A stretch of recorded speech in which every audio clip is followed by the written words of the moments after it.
오늘 부활 묵상 두 번째 시간입니다. 고린도후서 4장 1절에서 6절까지의 말씀을 통하여 낙심하지 않습니다 라는 제목으로 묵상해 보려고 합니다. 본문을 읽겠습니다. 그러므로 우리가 이 직분을 받아 극률하심을 입은 대로 낙심하지 아니하고 이에 숨은 부끄러움의 일을 버리고 속임으로 행하지 아니하며 하나님의 말씀을 혼잡하게 하지 아니하고 오직 진리를 나타내므로 하나님 앞에서 각 사람의 양심에 대하여 스스로 추천하노라. 만일 우리의 복음이 가리었으면 망하는 자들에게 가리어진 것이라. 그 중에 이 세상에 신이 믿지 아니하는 자들의 마음을 혼미하게 하여 그리스도의 영광의 복음의 강체가 비치지 못하게 함이니 그리스도는 하나님의 형상이니라.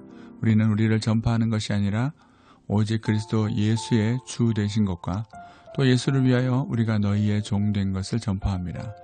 어두운 데서 빛이 비치라 말씀하셨던 그 하나님께서 예수 그리스도의 얼굴에 있는 하나님의 영광을 아는 빛을 우리 마음에 비추셨느니라. 아멘. 우리가 지난 주일 부활이 주는 소망에 대해서 나누었습니다. 부활은 어떠한 상황에도 우리에게 소망을 가지게 해주는 능력이다 라고 그렇게 말씀을 나누었습니다.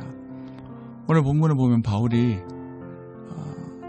그러므로 우리가 이 직분을 받아 긍휼하심을 입은 대로 낙심하지 아니하고 라고 말합니다. 바울의 삶이 바울이 이렇게 이야기하는 이유는 바울이 겪었던 수많은 어려움과 고난 때문이었습니다.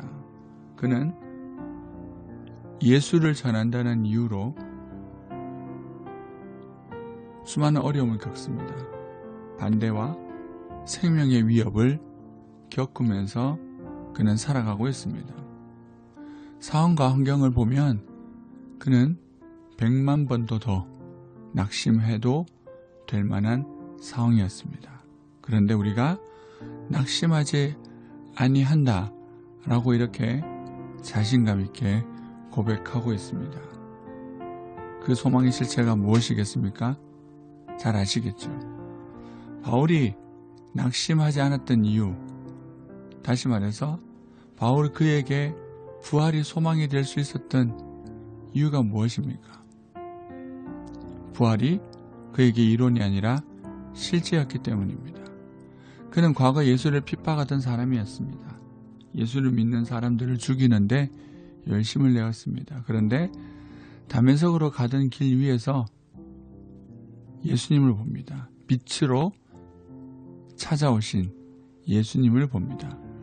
나는 네가 핍박하는 예수다. 분명히 십자가에 죽은 줄 알았던 그 예수님이 자신 앞에 빛으로 나타나신 것입니다. 부활은 이론이 아니라 사건이 되는 정말 사건이었구나, 실제였구나 하는 것을 깨닫게 된 것입니다. 그 빛을 만난 후 바울의 인생이 달라집니다. 이전까지 소중하게 생각했던 모든 것들, 세상의 모든 것들을 배설물로 버리고 부활하신 예수를 만나 좋았더라 라고 하는 인생을 살아가기 시작합니다. 사람은 더 좋은 것을 만나기 전에는 절대 무엇인가를 포기하지 않습니다. 그가 자기가 가져왔던 모든 것들을 내려놓고 예수를 쫓았다는 것, 이런 힘든 삶을 삶에도 낙심하지 않고 쫓았다라고 하는 것은 그가 경험한 부활이 자기가 이때까지 경험했던 모든 것보다 더 강렬했다라는 겁니다. 이것이 6절 말씀에 나와 있습니다. 바울은 결국 6절에 나와 있는 이 말씀을 실제로 경험한 겁니다. 6절 말씀이 이렇습니다. 어두운 데서 빛이 비치라 말씀하셨던 이 말씀이 결국 창세기 1장에 천지 창조하셨을 때의 하나님의 이야기입니다. 칠흑 같은 어둠 속에, 혼돈 속에 하나님께서 빛을 던지셨습니다. 어떻게 되었습니까? 좋았더라. 창조가 일어난 것입니다. 그 창조를 다시 하나님께서 제2의 창조를 일으키셨습니다. 누구를 통해서? 하나님의 영광이 비치셨던 예수님을 통해서. 하나님의 영광을 아는 빛이 우리 마음에 비추어졌다. 자신에게 비추어졌다. 그래서 어떻게 됩니까? 그가 새로운 피조물이 된 거예요. 부활의 빛이 비추어지니 어둠 속에 살았던 자신의 인생, 옳다고 생각했지만 틀렸던 자신의 인생이 바뀌어지더니 새로운 피조물이 되더니 더 좋아졌더라 누구 때문에? 예수님 때문에. 그것이 부활의 실체인 거예요. 부활은 주일날도 말씀드렸지만 새로운 창조, 제2의 창조의 시작이 되는 겁니다. 세상은 어둡습니다. 왜 그럴까요? 빛이 없기 때문에. 좋았더라가 없는 거죠. 세상은 여전히 어둡고 우리의 마음을 혼미하게 합니다. 빛이신 예수님을 방해합니다. 하지만 하나님은 이 어두운 세상에 예수라는 빛을 비추어 주셨습니다. 그것이 바울이 경험한 부활이었습니다. 부활을 경험한 사람들은 무엇을 아는 사람입니까? 끝을 아는 사람입니다. 고린도후서 3장 18절 말씀 보면 우리가 다 수건을 벗은 얼굴로 거울을 보는 것 같이 주의 영광을 보매 그와 같은 형상으로 변화하여 영광에서 영광에 이르니 곧 주의 영으로 말미암음이니라 라는 말씀이 있습니다. 예수님이 우리에게 영광의 빛으로 비추셨습니다. 그 빛은 우리를 영광으로 인도합니다. 영광에서 영광으로. 부활하신 예수님을 믿고 살아가는 예수쟁이는 영광에서 영광으로 이르는 존재입니다. 쉽게 얘기하면 뭡니까? 더 좋아지는 겁니다. 더 좋았더라. 그것이 예수님께서 부활을 통해서 보여주신 것입니다.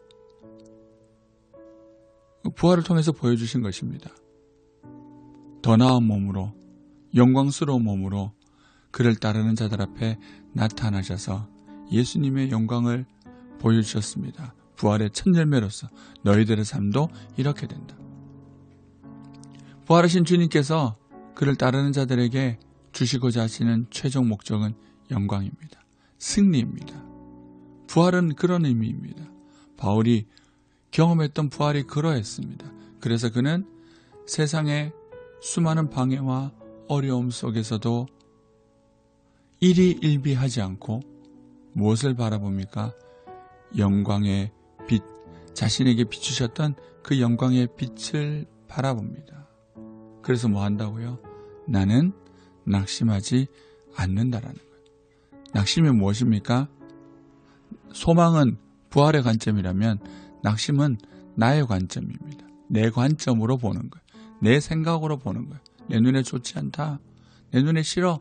내 눈에 힘들게 보여. 부활의 관점은 그 너머에 영광이 있다라는 겁니다. 잠시 구름 때문에 태양이 가려졌다고 태양이 없다라고 말하는 사람이 없습니다. 예수 믿는 사람은 구름 너머에 예수를 보고 영광을 보는 사람입니다.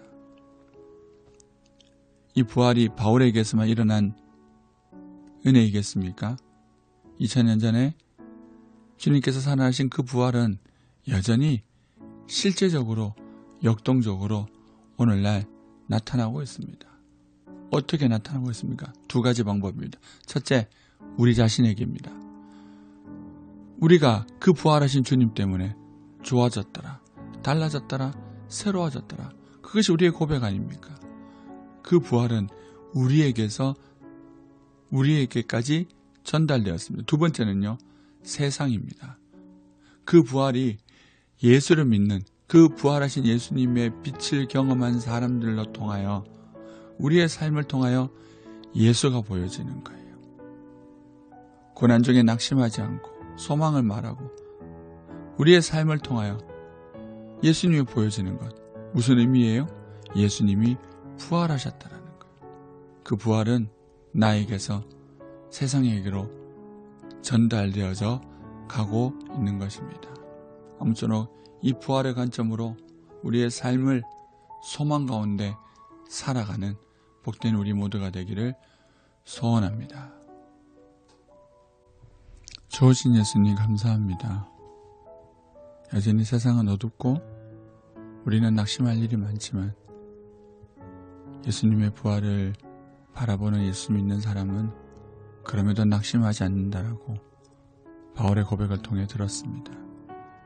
우리의 시선이 우리의 관점이 아니라 부활의 관점으로, 영광의 관점으로 우리에게 주어진 삶을 바라보게 하여 주시옵소서. 일이 일비하는 것이 아니라 그럼에도 불구하고 영광을 주신 그 주님이 우리를 완성된 영광으로 인도하심을 믿고 바라보며 소망 가지고 살아가게 하시고, 우리에게 경험되어진 이 부활이 세상에게도 흘러가 여전히 예수님이 살아계심을 보게 하는 주님의 사람들로 이 땅을 살아가는 우리 모두가 되게 하여 주시옵소서. 감사와 찬양 올려드리며 예수님 이름으로 기도드립니다. 아멘.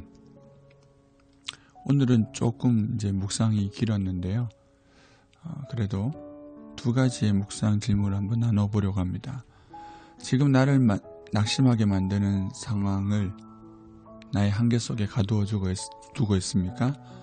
아니면 그 부활의 관점으로 보시기에 좋았더라 라고 하시는 그 주님의 관점으로 바라보고 있습니까?